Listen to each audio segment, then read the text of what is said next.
तू कहीं आस पास है। 7,000 गाने गाकर अमर हो जाने वाले अजीम सिंगर मोहम्मद रफ़ी ने अपनी जिंदगी का एक ऐसा गाना भी गाया था जिसके बाद उनकी मौत हो गई थी। इस गाने में आखिर ऐसी क्या बात थी कि मोहम्मद रफ़ी को अपनी जान का नजराना देकर इस गाने को रिकॉर्ड कराना पड़ा था। दोस्तों, ये धर्मेंद्र और हेमा मालिनी की फिल्म आस पास थी जिसका यह गाना मोहम्मद रफ़ी की मौत का बाइस बन गया था। इस हवाले से कई कहानियां सुनाई जाती हैं, ताहम ये बात तो तय है कि फिल्म आस पास ही वो फिल्म है जिसका आखिरी गाना गाने के चंद घंटे बाद 31 जुलाई 1980 की रात मोहम्मद रफ़ी को शदीद हार्ट अटैक हुआ था और वो खालके हकीकी से जा मिले थे।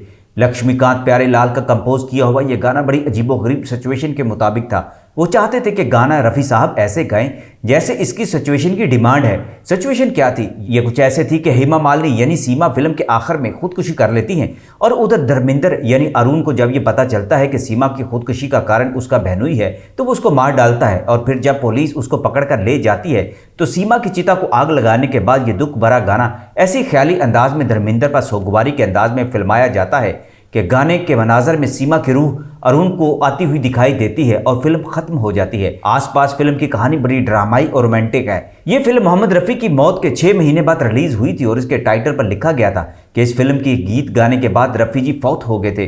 फिल्म का हर गाना लाजवाब था। ये मशहूर गाना भी इसी फिल्म का है जो हेमा मालिनी पर फिल्माया गया था।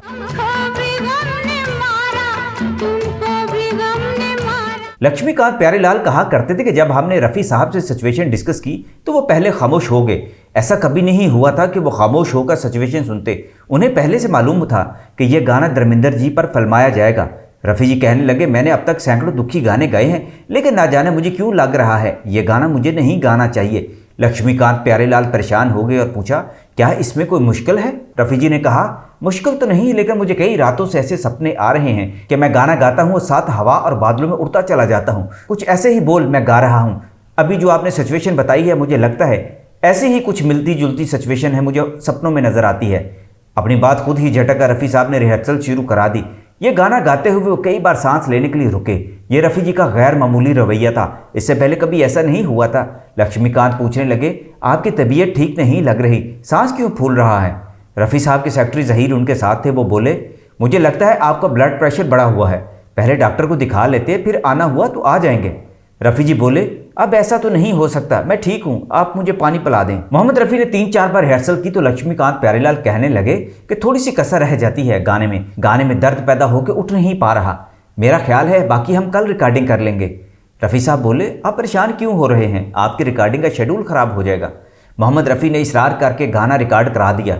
गाने की रिकॉर्डिंग मुकम्मल कराने के बाद वो डॉक्टर के पास जाना चाहते थे लेकिन फिर ज़हीर से कहने लगे, ख्वामख्वाह वहम हो रहा है मुझे, चलो घर चलते हैं, मुझे कुछ नहीं हो रहा। मोहम्मद रफ़ी सब घर वापस जाते हुए यही गाना बार बार गुनगुना रहे थे और यह खिलाफ तवक्को बात थी। बरसों बाद ये देखने को बात मिल रही थी कि फिल्म बिजू बावरा के गाने ओ दुनिया के रखवाले के बाद रफ़ी जी फिल्म आस पास का ये गाना ऐसा गा रहे थे जो उनके जहन पर नक्श हो गया था। वो घर पहुंचे तो अपने बच्चों को बताने लगे, आज मैं एक ऐसा गाना गा कर आया हूं जो मेरे जहन से निकल ही नहीं रहा। ऐसा लगता है इस गाने के साथ मेरा कोई रूहानी तल्लक है।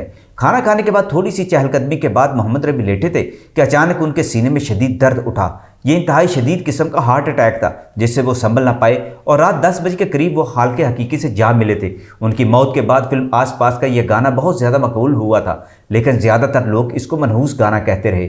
मोहम्मद रफ़ी का एक और गाना भी पहले मनहूस करार दिया गया था। ये फिल्म बिजू बावरा का गाना था। इस गाने को मोहम्मद रफ़ी ने 15 दिन तक रियाज करने के बाद गाया था और मौसीक़ार निशाद फिर भी मुतमिन नहीं हुए थे। कहा जाता है निशाद ने गाने के आखिरी सुरों के लिए मोहम्मद रफ़ी पर बहुत ज़्यादा जोर दिया था जो बहुत ऊंचे सुर थे जिसके नतीजे में उनके गले से खून निकलने लगा था और फिर उनका गला बंद हो गया था। 10 दिन तक वो कोई गाना ना गा सके थे। लोग कहा करते थे कि बिजू बावरा का मनहूस गाना रफ़ी जी की आवाज़ का दुश्मन बन गया था लेकिन यह नहूसत जल्दी मिट गई। यह गाना आज भी सब गानों पर भारी है और रफ़ी साहब की यादें ताज़ा कर देता है। उनकी आवाज़ सुनकर लगता है कहीं आसपास फिल्म का गाना भी हमारे इर्द गिर्द ही गूंजता है, बिल्कुल ऐसे जैसे ये गाना है। रफ़ी साहब भी हमारे सामने ऐसे ही मनाजर के सामने ज़ाहिर हो जाते हैं। उनके दीवानों को तो ऐसा ही लगता है।